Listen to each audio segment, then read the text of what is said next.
By now, you've all heard of Italian Wine Unplugged 2.0, the latest book published by Mama Jumbo Shrimp. It's more than just another wine book. The fully updated second edition was inspired by students of the Vinitaly International Academy and painstakingly reviewed and revised by an expert panel of certified Italian wine ambassadors from across the globe. The book also includes an edition by Professore Attilio Scienza, Italy's leading vine geneticist. The benchmark producers feature is a particularly important aspect of this revised edition. The selection makes it easier for our readers to get their hands on a bottle of wine that truly represents a particular grape or region. To pick up a copy, just head to Amazon.com or visit us at mamajumboshrimp.com.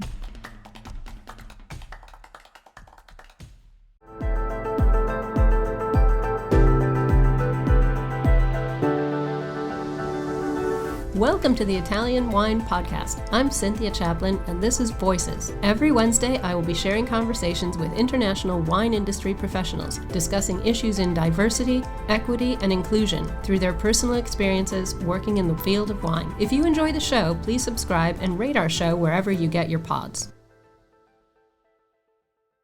Good morning, and welcome to Voices. This is Cynthia Chaplin, and today I'm here with Sean O., a VIA student from our recent Vinitaly International Academy Italian Wine Ambassador course, and he's come all the way from Singapore to be with us in Verona for the course and for Opera Wine, which is taking place today, our event with Wine Spectator. So thank you so much for coming, Sean. Welcome to Voices. Thank you, Cynthia. It's great to be here. Well, Sean has a really interesting background because he was a sommelier and trainer for Singapore Airlines for many, many years before, as he says, he clipped his own wings, took up studying wine and got his WSET Diploma. And now he is the head of wine for Southeast Asia for SARMENT Group, and he's an educator at BEVERAGE CLIQUE ACADemy. So, Sean, what made you come to Verona to take the Italian Wine Ambassador course? Well, obviously it's for the pin. No, I'm kidding. It's not about the pin. It's always about the pin. Yeah, it's all... Well, actually, more accurately, I'm currently the head of education for the BEVERAGE CLIQUE. It's co-founded by myself and a couple of my own partners. There's just a clarification. And summer was good times, but that was quite some time ago. Well, for Verona, come on, it's Verona, right? So, we'll be here learning about wines.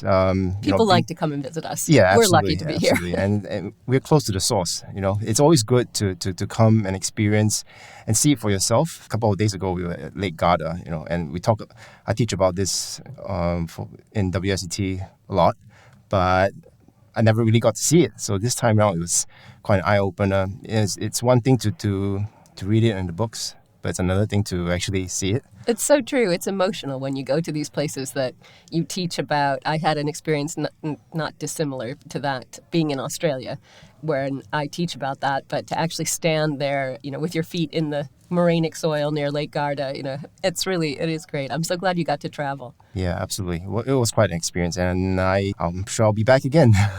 So what did you think of VIA? Was it something that you'll be able to make use of, that in-depth level of knowledge about Italian wine when you get back to Singapore? Yeah, absolutely. I think it was quite a humbling experience, to be honest. Well, I'm not ashamed or not proud of saying that I didn't make the first time, but it was such a intense program, and there's so much of depth in the content that I think anybody who's interested to take the program or it's you kind of just need to be committed to it and study, I suppose. So,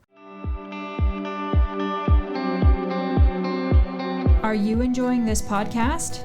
Don't forget to visit our YouTube channel, Mama Jumbo Shrimp, for fascinating videos covering Stevie Kim and her travels across Italy and beyond, meeting winemakers, eating local foods, and taking in the scenery.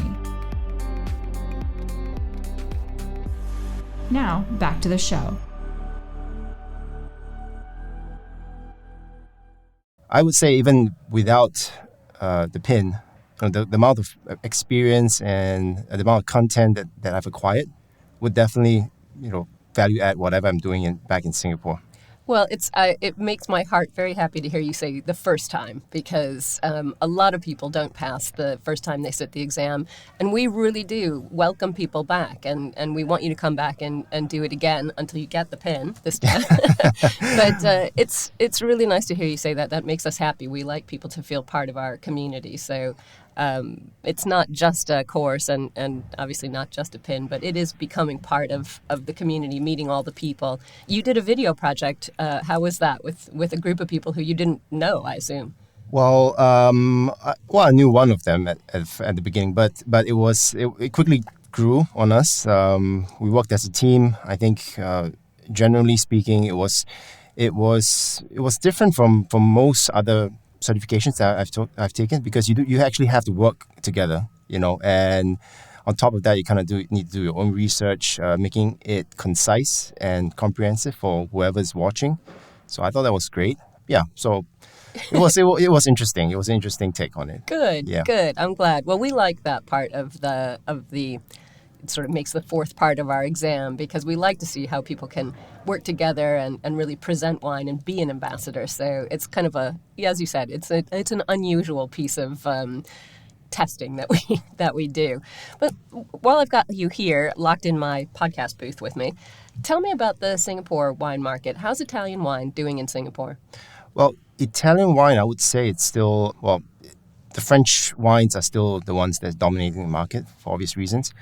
And then there in the mix, you still have your New World wines like Australia. So it's a really open market. It's very exposed. And I'd say that lots of the people who are already drinking wines, they're quite discerning and in a way educated, because at our school, we get quite a number of learners coming to take courses, whether it may be WSET or any other wine courses. And so they're fairly exposed. They're fairly educated.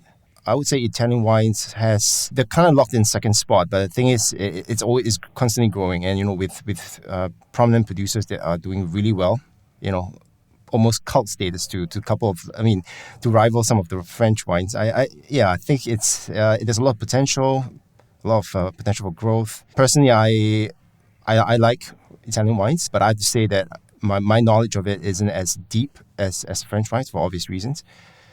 But yeah, again, the VI experience was fantastic, and I think I learned a lot from it. Good. I'm glad. Well, I'm hoping that we will be able to grow that market into Singapore, not only with the wines and wine sales, but also attracting people to learning more about Italian wine. And I know I can count on you in the future to help us out with that in Singapore. So we want to wish you all the very best, and thank you so much for being one of our students, but taking the time to come in and talk about it as well. So safe travels back. Keep the Italian wine passion burning, and we'll see you next year for another shot at the exam. Absolutely. We're looking forward to it. Thanks, Sean.